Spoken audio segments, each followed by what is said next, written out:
Hello and welcome. I'm Charlie, and as you can see, I'm a giant tortoise. My home is a small but unique group of islands in the Pacific, 1,000 kilometers west of South America. People find the islands fascinating, but at the same time somewhat uncanny, sometimes even unreal, due to their volcanic origin, which you would think would make them uninhabitable. But in fact, they're teeming with life. The Galapagos Islands. Despite the seemingly inhospitable living conditions, you'll find life everywhere, because we have learned to adapt to these conditions. I'd like to introduce you to some of the most interesting creatures who live on the Galapagos Islands. For instance, the Galapagos sea lion. Yes, we'll come back to you later. We don't want to disturb your snooze. This is the famous Galapagos land iguana.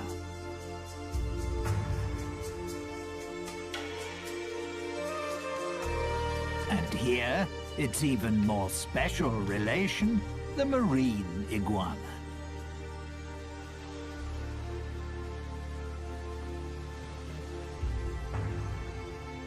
The very colourful red rock crab, and the white-tip reef sharks. But the islands don't just consist of rock and lava. Thanks to the rainy season, numerous plants thrive here, providing a habitat for other creatures. For example, the brown pelican.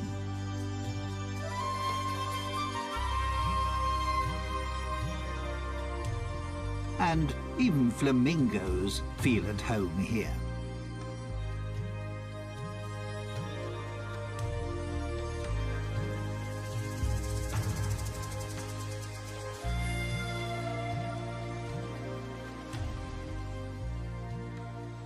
The Spanish, who, incidentally, by chance, discovered the islands in 1535, named them after me. Obviously because I impressed them so much. After all, I am a fine specimen. But first, let me tell you more about the remarkable reptiles on this group of islands. Here we see a prickly pear cacti growing in crevices in the lava. They provide food for the yellow land iguana.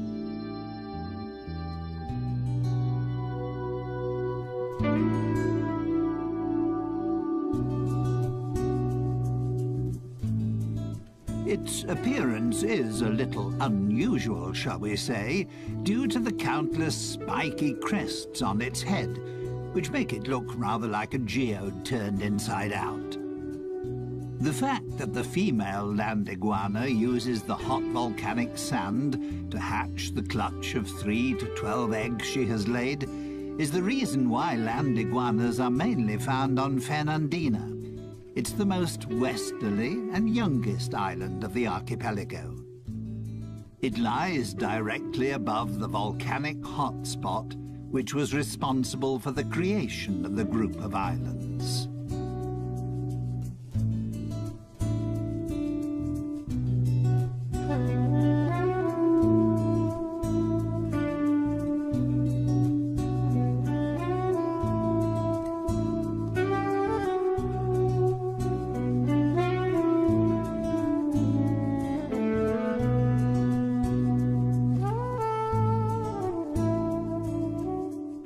Because the 13 main islands of the archipelago have widely differing characteristics and diverse living conditions, some species have developed subspecies on the different islands.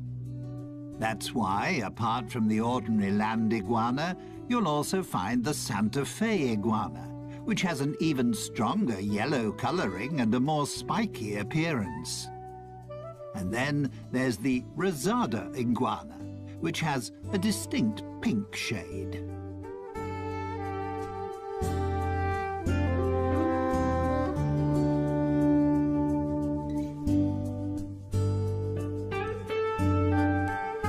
The male land iguana marks his territory by sitting on a rock in full view of everyone. That's his way of guarding the hole he has dug with his partner for her to lay her eggs.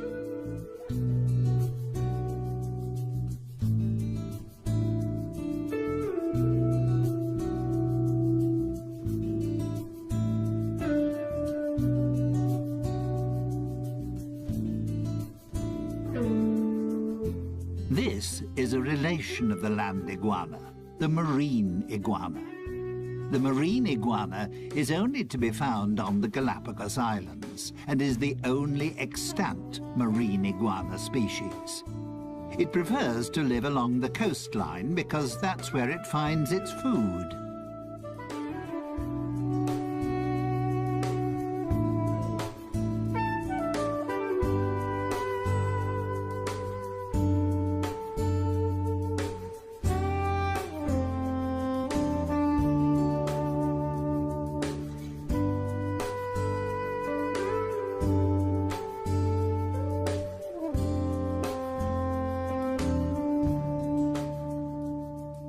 It feeds mainly on algae and seaweed. The excess salt it takes in when feeding is excreted through special salt glands in its nostrils.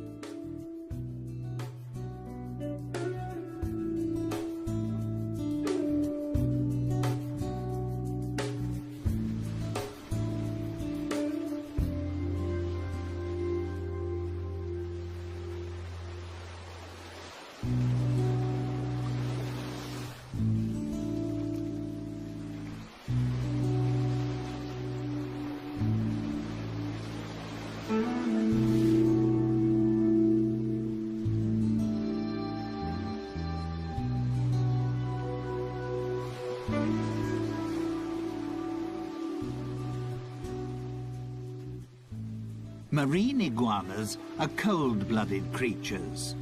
That's why they can only stay in cold seawater for approximately 10 minutes. They are, however, outstanding swimmers and are able to dive to depths of up to 9 meters. Once they're out of the water, thanks to their dark skin, the sun quickly warms their bodies up again.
Minor scuffles amongst the marine iguanas to mark their territory are quite common. The main problem for them is the Galapagos hawk. Marine iguanas are the prey of choice when the hawk is feeding its young. And that just happens to coincide with the time when the marine iguanas retire inland to lay their eggs, making them an easy prey for the hawks.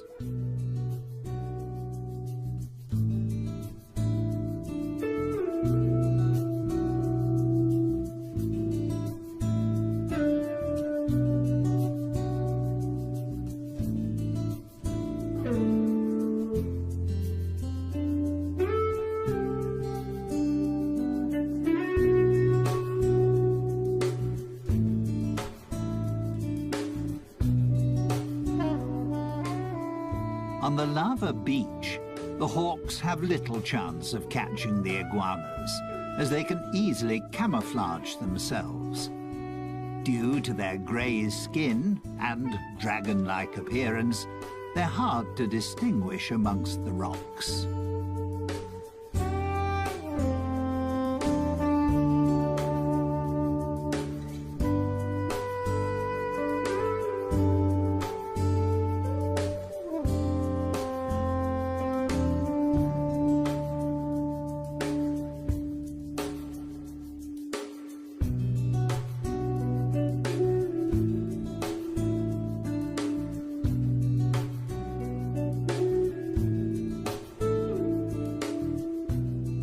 The Galapagos Islands are home to 7 endemic types of iguana.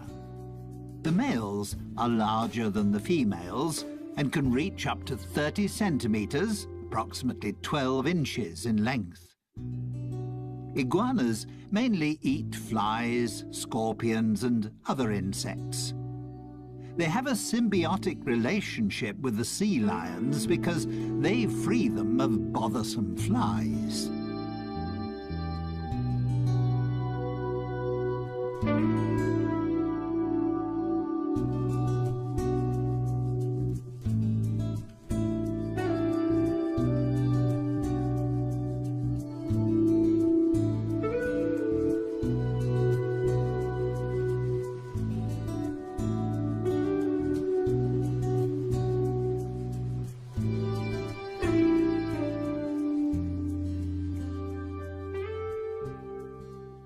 That was all quite impressive, wasn't it? But you can find even more colourful creatures on the Galapagos Islands. These rugged cliffs, for instance, are the habitat of the red rock crab. This agile and inquisitive crab prefers to be in the surf, but doesn't like splashing water.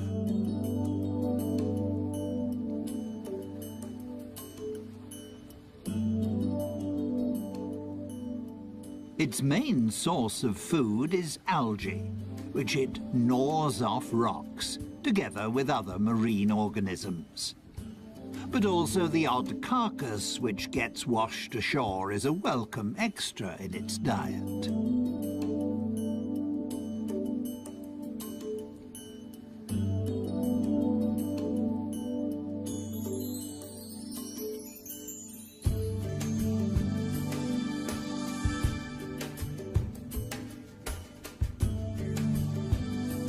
The red rock crab is extremely agile and can move in any direction extremely quickly, which means it can easily escape an attack by seabirds and conceal itself between the rocky crags.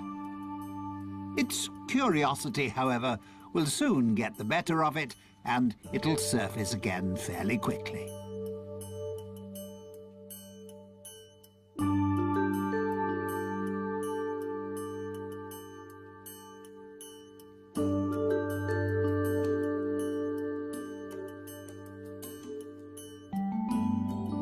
Young crabs have a black colouring, while more mature crabs have a brownish or reddish colouring.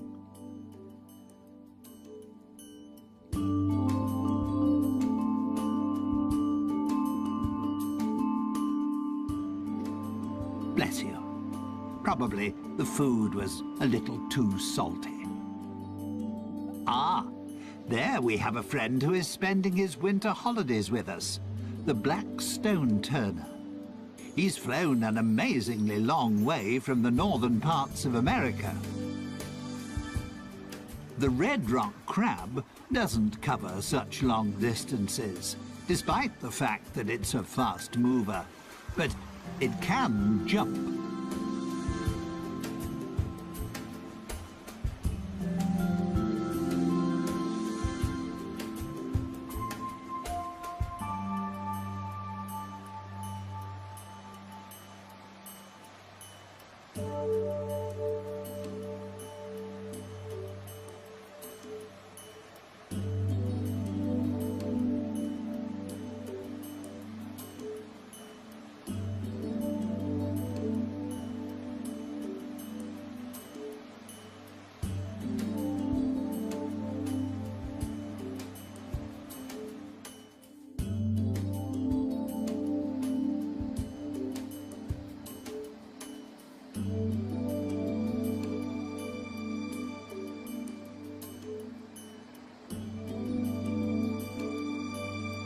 The name red rock crab doesn't mean that nature has decided that all the crabs must be this colour.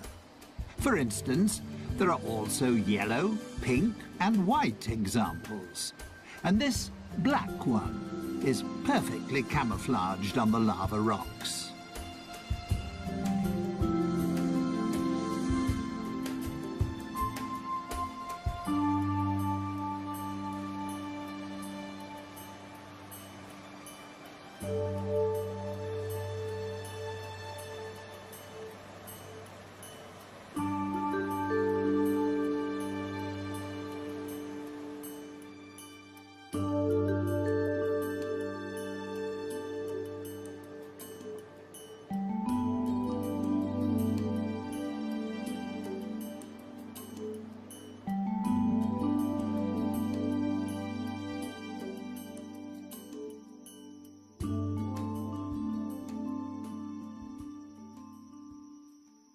So, not everything is grey and bleak on my group of islands. There's so much more.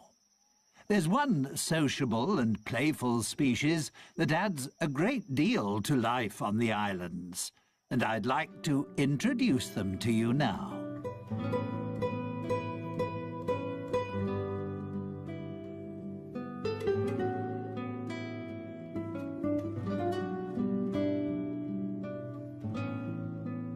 The Galapagos sea lions. You'll find them on virtually all the islands of the archipelago, just like their smaller relations, the Galapagos fur seals. Although they enjoy spending most of their time in water, you can frequently find them on land. To protect themselves against too much sun, they seek out the shade in natural caves or under cliffs. They cool down in tidal pools or in the sea. One of the favourite spots of the Galapagos sea lion is the leeward northern shore of the oldest and most southerly island, Hispaniola.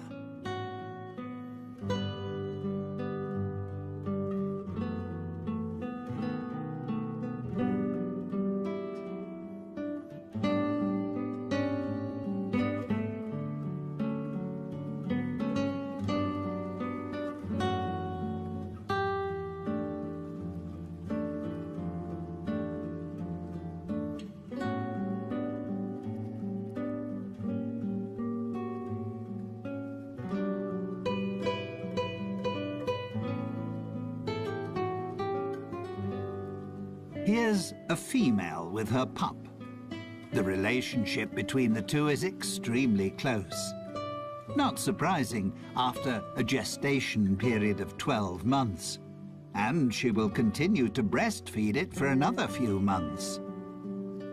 A sea lion pup only becomes fully independent after 3 to 4 years. That's how long it takes for the females to reach sexual maturity.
Males only reach sexual maturity after 7 or 8 years, and then have to fight fiercely for their own territory.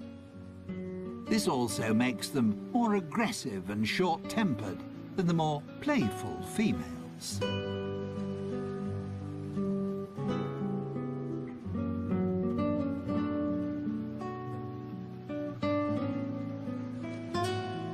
It's not surprising that male sea lions are constantly fighting for their territory and trying to find a mate, because there are far fewer of them. A male sea lion will often have as many as 30 females in his harem.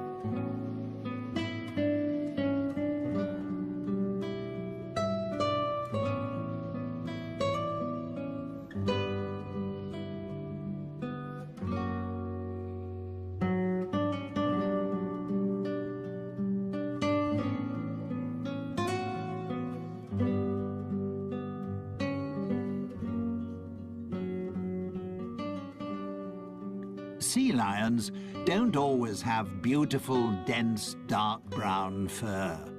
Pups only lose their baby fur after about 4 months. Initially, they also can't swim. They learn to swim, together with other pups, in calm bays. Only when they can swim properly do they follow their mothers out to sea. The young animals play with one another, while their mothers hunt for fish. They won't hunt for food on their own until they're a couple of years old.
Male sea lions can weigh up to 250 kilograms. Females, roughly 100 kilograms.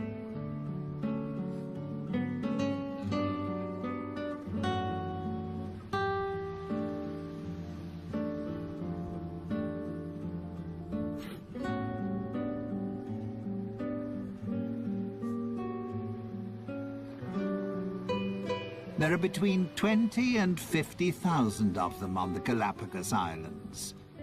The reason for the huge difference in numbers is partly due to a weather phenomenon, El Niño. It occurs in irregular cycles and in different degrees of severity. The results, however, can occasionally be disastrous.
The arrival of El Niño signals a decrease in the cold Humboldt current, which can even cease completely.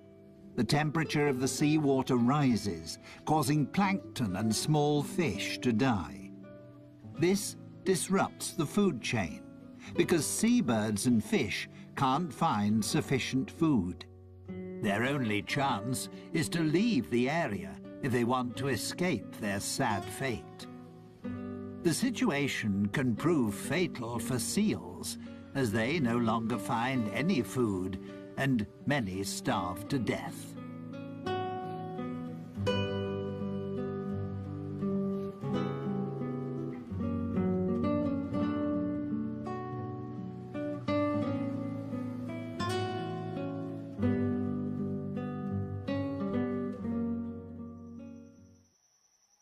Before I introduce you to my family, and a couple of other Galapagos inhabitants, let me show you the islands in a little more detail. Life on the Galapagos Islands is not always easy.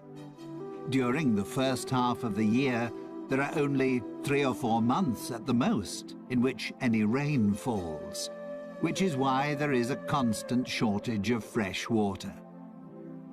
The arid countryside often looks desolate. Lava rock, steppe, and cacti dominate the scene.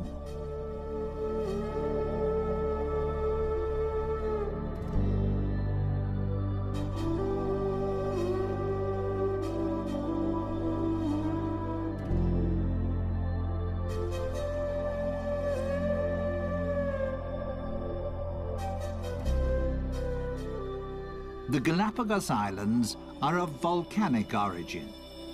They're the tips of a huge range of volcanoes, a hotspot which is still active. 6 volcanoes erupt on a regular basis. The archipelago is the region with the world's greatest volcanic activity.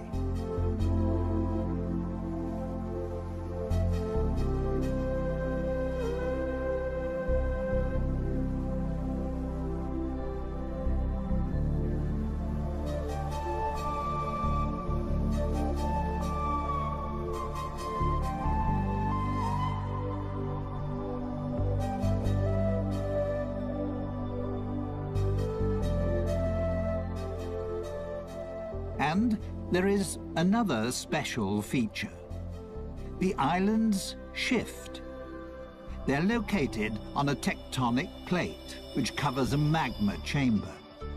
They move from west to east, as if on a conveyor belt. That's why Fernandina, in the west, is the youngest island, and Española, in the east, is the oldest.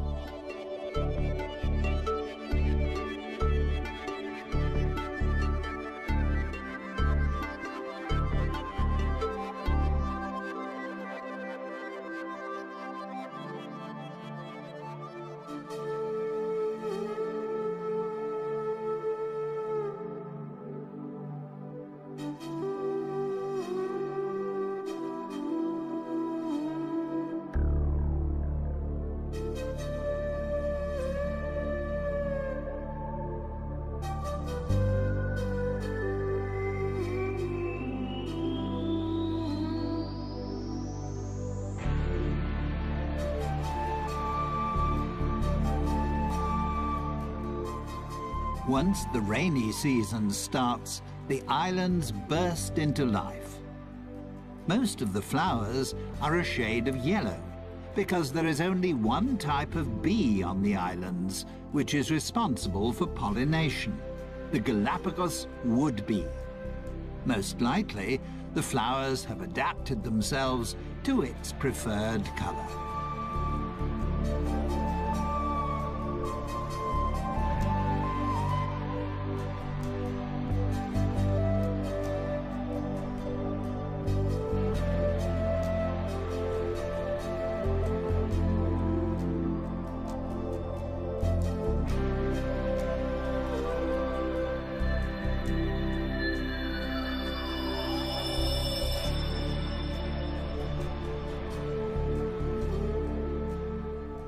These are prickly pear cacti. They are propagated by the Galapagos rat, which feeds on their seeds. The hard shell of the seeds is crushed during digestion, and after being excreted, the seeds start to germinate. These extremely hardy plants store nutrients that provide food for other creatures. The iguanas certainly have no fear of their thorns, and also for my fellow tortoises, they provide a welcome change to grass.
Apart from the 13 main islands, there are hundreds of small islands and outcrops. Some of them are several hundred meters high and provide breeding grounds for the numerous seabirds.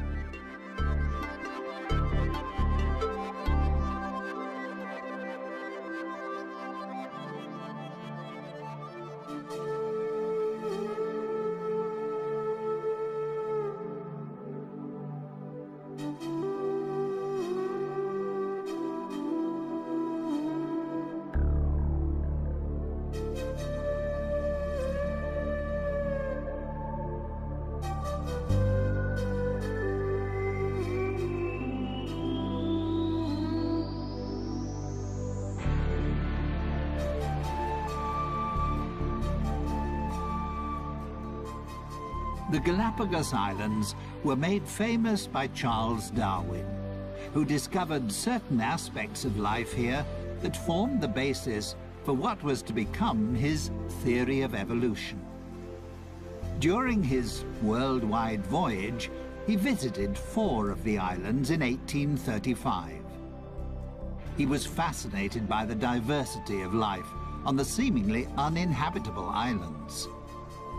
He also found that there were tortoises on the island which had slight variations in the shape of their shells. He noted, too, that there were various types of mockingbirds on the different islands. The term adaptive radiation goes back to Darwin. It means that a species, which in itself is not highly specialized, can, by adapting itself to the ecological conditions around it, become a highly specialized species. That also involves using diverse, previously unused ecological niches. Or, to put it another way, my fellow species, and many other creatures, have adapted to the special conditions pertaining on the island on which they found themselves, and, in the process, mutated into a new species.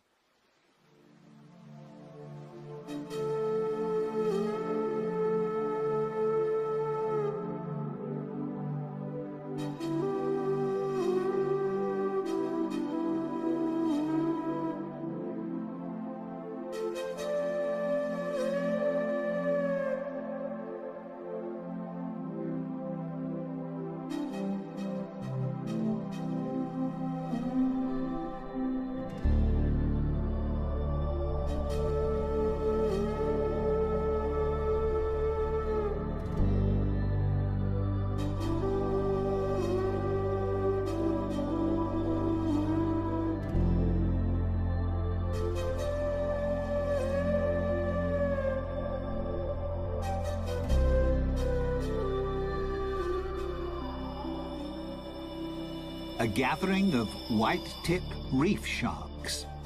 They can be recognized easily by their white-tipped dorsal fin and tail. At the moment, they're resting after hunting for fish, crustacea, and cephalopods. Come nighttime, they'll become active again.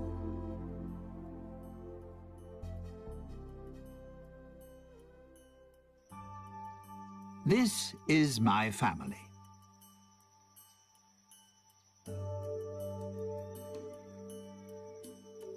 We giant tortoises are the largest of our fellow species living in the world today.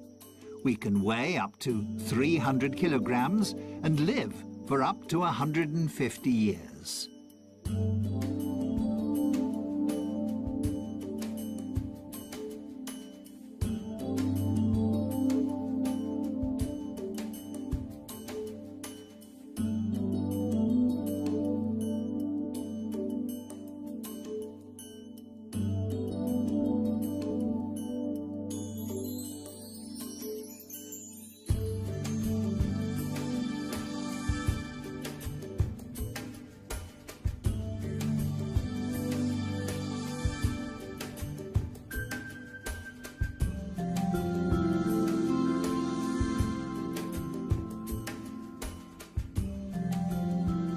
Some of my relations don't have a dome-shaped shell, but rather a more saddle-shaped one. The front end is bowed upwards. That's particularly useful when you need to raise your head up to reach taller plants.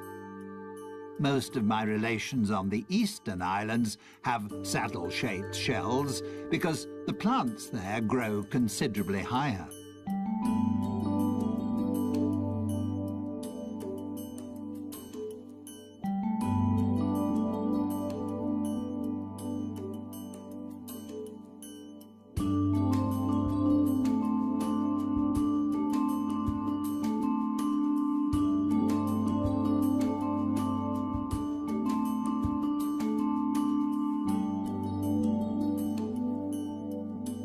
Like the iguanas, we giant tortoises have concluded a pact with the small birds that live on our island.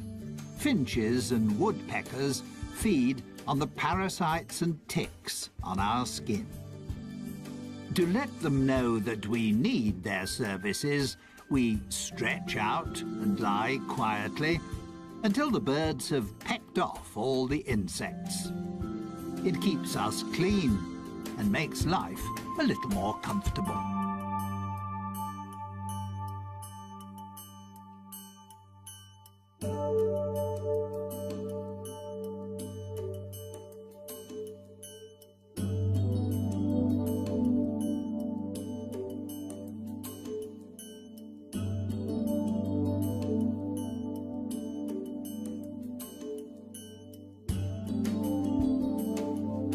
Our diet consists of grass, herbs, climbing plants, and berries. If our shells allow it, and we can stretch far enough, we also enjoy the juicy fruit of the prickly pear cacti.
Incidentally, our bodies are so large because they also act as a reservoir.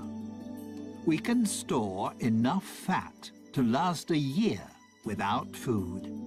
And we can even manage without water for several months. We're very frugal. On this archipelago, that's sometimes an absolute necessity. With the possibility of a volcanic eruption at any time, or if El Niño returns, it's a good idea to have a little in reserve.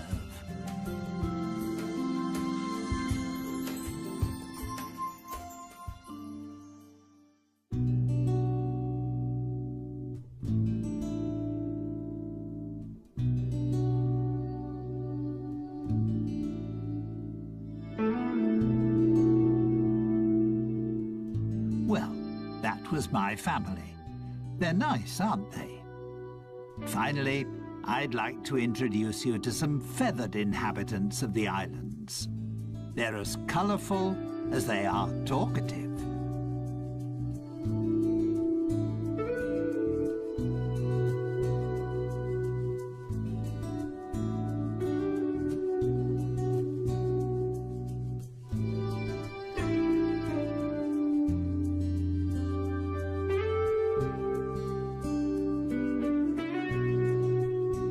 The roughly 500 flamingos which live on the Galapagos Islands are immigrants from the Caribbean.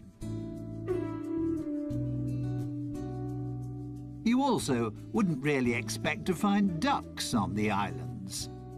But there are several thousand white-cheeked pintails here, and they feel just as at home as the flamingos.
The lava heron is just one member of the heron family that has made its home here.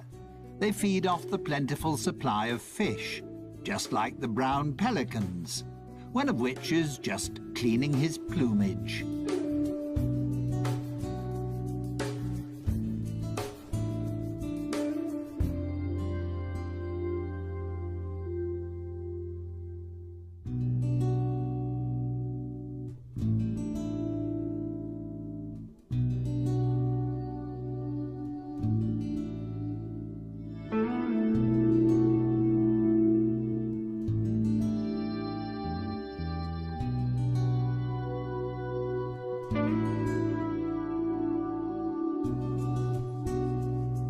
The Galapagos albatross is the largest bird on the islands, with a wingspan of 2 meters.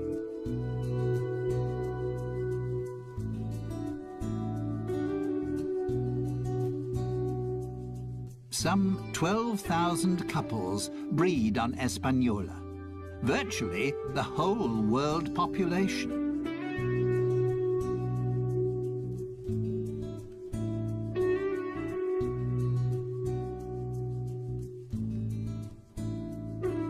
Here we have the pirates amongst the birds, a female frigate bird. Frigate birds attack other birds and try to snatch away their food. The male frigate birds are famous for their mating habits. To impress the females, they blow up their red throat pouch.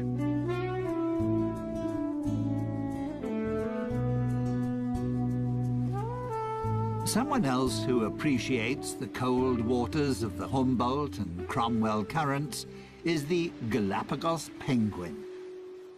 Due to various environmental influences, such as El Niño, as well as numerous natural enemies, like the sea lions and Galapagos hawk, they are now an endangered species.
Standing 1.20 meters tall, the great blue heron is one of the largest herons in North America. However, it's just as much at home in Central America as it is here.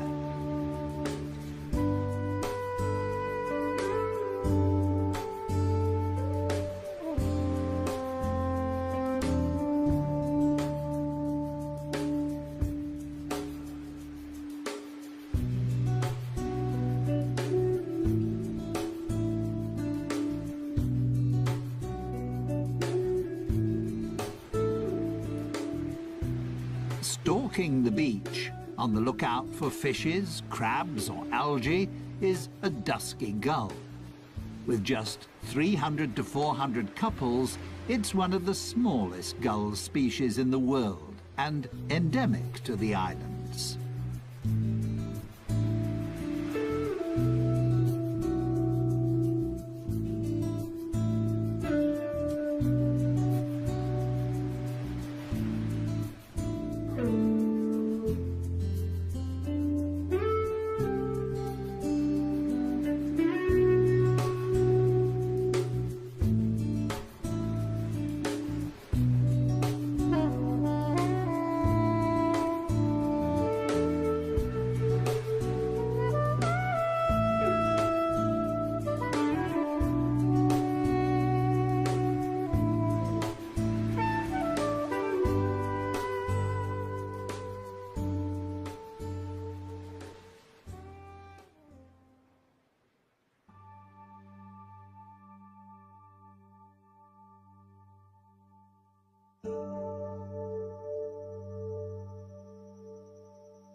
I hope you enjoyed our little excursion around my homeland. Time for me to be getting back to my family. And time to thank you for your visit. And to say goodbye.